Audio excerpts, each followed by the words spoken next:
സങ്കീർത്തനങ്ങൾ അദ്ധ്യായം 17.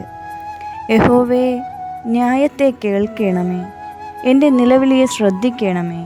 കപടമില്ലാത്ത അധരങ്ങളിൽ നിന്നുള്ള എൻ്റെ പ്രാർത്ഥനയെ ചെവിക്കൊള്ളണമേ.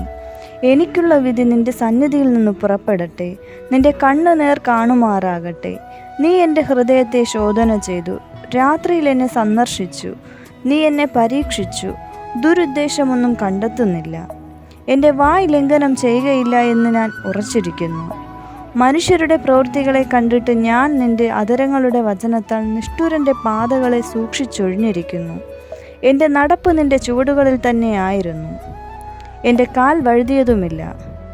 ദൈവമേ, ഞാൻ നിന്നോട് അപേക്ഷിച്ചിരിക്കുന്നു, നീ എനിക്ക് ഉത്തരമരുളുമല്ലോ. നിൻ്റെ ചെവി എങ്കിലേക്ക് ചാഴ്ചി എൻ്റെ അപേക്ഷ കേൾക്കണമേ. നിന്നെ ശരണമാക്കുന്നവരെ അവരോട് എതിർക്കുന്നവരുടെ കയ്യിൽ നിന്ന് നിന്റെ വലം കൈയാൽ രക്ഷിക്കുന്നവനായുള്ളവേ, നിന്റെ അത്ഭുത കാരുണ്യം കാണിക്കണമേ. കണ്ണിൻ്റെ കൃഷ്ണമണി പോലെ എന്നെ കാക്കണമേ. എന്നെ കൊള്ളയിടുന്ന ദുഷ്ടന്മാരും എന്നെ ചുറ്റിവളയുന്ന പ്രാണശത്രുക്കളും എന്നെ പിടിക്കാതെ വണ്ണം നിന്റെ ചിറകിൻ്റെ നിഴലിൽ എന്നെ മറച്ചുകൊള്ളണമേ. അവർ തങ്ങളുടെ ഹൃദയത്തെ അടച്ചിരിക്കുന്നു, വായ്കൊണ്ട് വമ്പ് പറയുന്നു. അവർ ഇപ്പോൾ ഞങ്ങളുടെ കാലടി തുടർന്ന് ഞങ്ങളെ വളഞ്ഞിരിക്കുന്നു. ഞങ്ങളെ നിലത്ത് തള്ളിയിടുവാൻ ദൃഷ്ടി വയ്ക്കുന്നു. കടിച്ചു കീറുവാൻ കൊതിക്കുന്ന സിംഹം പോലെയും മറവിടങ്ങളിൽ പതിയിരിക്കുന്ന ബാലസിംഹം പോലെയും തന്നെ.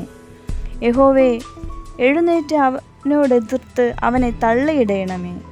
യഹോവേ, എൻ്റെ പ്രാണനെ നിൻ്റെ വാൾ കൊണ്ട് ദുഷ്ടൻ്റെ കയ്യിൽ നിന്നും തൃക്കൈ കൊണ്ട് ലൗകിക പുരുഷന്മാരുടെ വശത്തു നിന്നും വിടുവിക്കണമേ. അവരുടെ ഓഹരി ഈ ആയുസ്സിൽ അത്രേ, നിന്റെ സമ്പത്ത് കൊണ്ട് നീ അവരുടെ വയറ് നിറയ്ക്കുന്നു.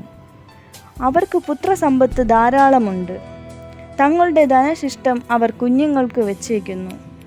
ഞാനോ നീതിയിൽ നിന്റെ മുഖത്തെ കാണും, ഞാൻ ഉണരുമ്പോൾ നിന്റെ രൂപം കണ്ട് തൃപ്തനാകും.